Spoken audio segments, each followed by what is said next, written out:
Hello everyone, welcome to SwitchUp. We've got another review for you today, this time of a game called Rustler. Now this one was written by one of our subscribers, Azdin. Now Azdin has his own channel, Grinning Wolf Games. He does a lot of unboxings over there, as well as some work on custom designs for controllers and other accessories. On top of all that, he's just an absolutely lovely fella, and it would be great if you could go over there, watch some of his content and perhaps subscribe. As we wait for a true Grand Theft Auto game on the Nintendo Switch, the team at Jutsu Games and publishers Modus have created their own medieval interpretation of the top-down classics in that particular series. Those who have played the original Grand Theft Auto on the PC or most recently Chinatown Wars on the DS will truly feel at home with Rustler. Is this title Joust what we needed, or should we avoid it like the plague? Well, thank you to the publishing team for the review code, and now let's find out.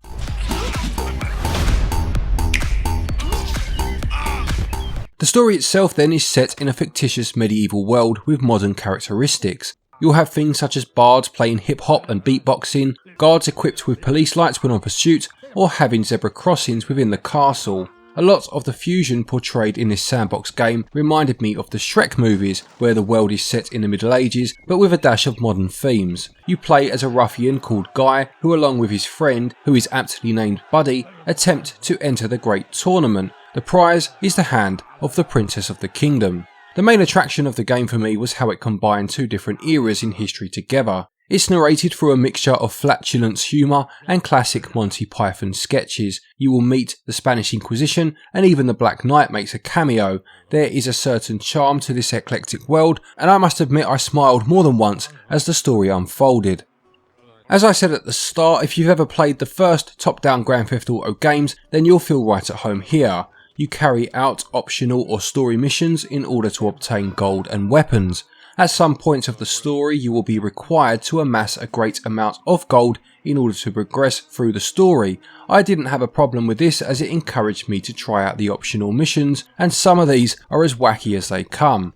On one occasion, the protagonist had to disguise himself as a woman in order to destroy some barrels full of wine. Although the script was somewhat lukewarm, the build-up within the missions itself was incredibly enjoyable. There are lots of weapons, different horses with different attributes, and a myriad of collectibles to find within the world. Your character can improve via a skill tree that requires horseshoe tokens as currency, and these can be found across the map or rewarded for completing a mission. You can reset your skills by spending 100 gold coins, and this allows for some experimentation to create the best character based on a specific playstyle.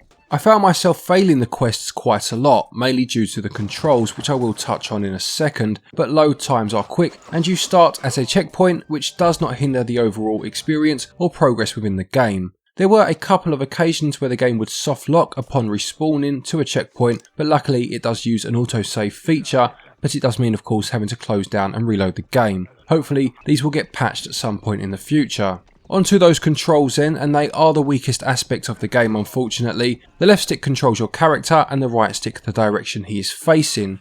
To roll out of harm's way you can press B, and to swing your weapon you press the ZR button. The crossbow is operated by holding the right stick in the desired firing direction and pressing ZR.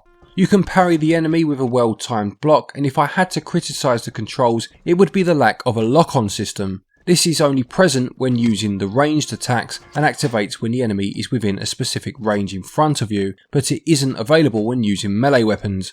This I found particularly frustrating when using the spear, for example, as the tiny area of effect meant that you needed an extreme amount of precision to land a hit, leaving you open to attacks.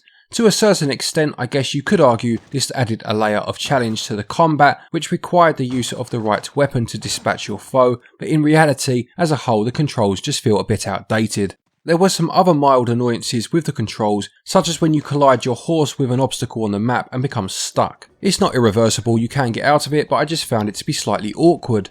Gameplay has that classic top-down Grand Theft Auto feel and a wacky premise to go along with it. The humour evokes memories of classics such as Monty Python, and it's nice to play such a throwback in terms of the gameplay mechanics. It scores 16 out of 20. Controls feel somewhat antiquated at times, and they do require a fair bit of patience to use, and unfortunately they score 12 out of 20.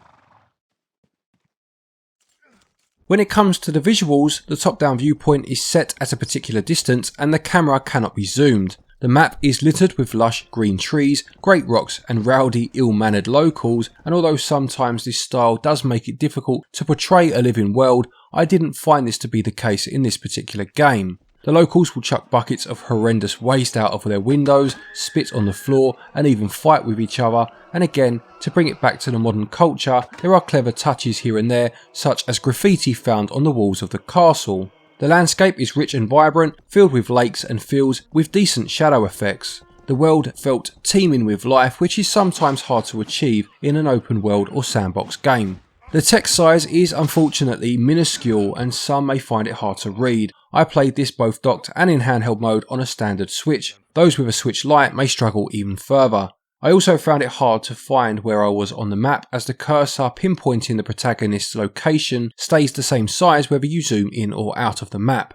The dialogue is accompanied by a comic illustration of the talking character, which was quite a nice touch, with some of the poses they used quite humorous. I did encounter some frame drops when chased by large amounts of guards, and weirdly enough there was a horizontal thin line appearing on the screen at random. I don't know if you can notice it in the footage at all. I also noticed some assets such as barrels popping in and out of existence depending on where my character stood. When it comes to audio, it plays homage to the hip hop tunes of the 90s and does really give off quite a strong San Andreas vibe. This is most evident upon completing a mission, as you will be greeted with a short but great jingle. There are decent lute-strung tunes that complement the era the game is set in, plus the songs can be changed by paying a bard. You can even get him to beatbox for you. By far the best song in the game is the horse race tune, with its fusion of flute and industrial drums.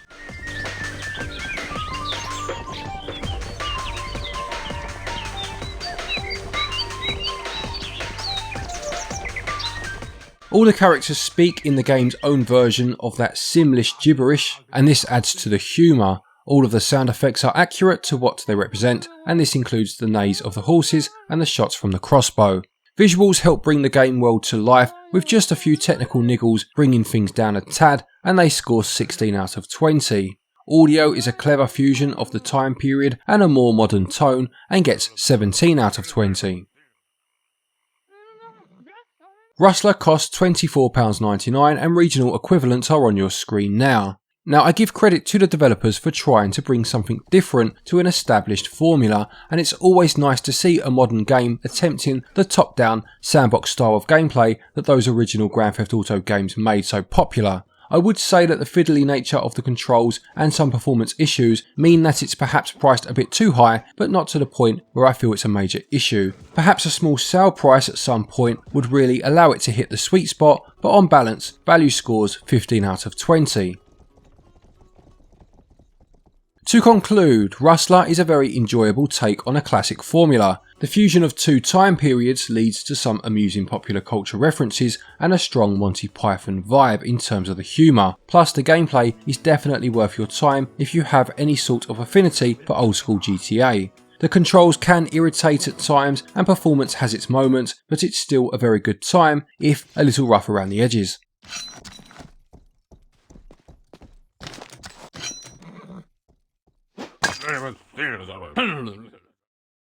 Rustler gets a SwitchUp score of 76%. A huge thank you to Azdin over at Grinning Wolf Games for writing this one for us. Please do check out his channel. As I said, there is a link to it in the top pinned comment. A big thank you to our Patreons as always for your continued support, and to each and every one of you for watching our videos. Take care, and until next time, happy gaming.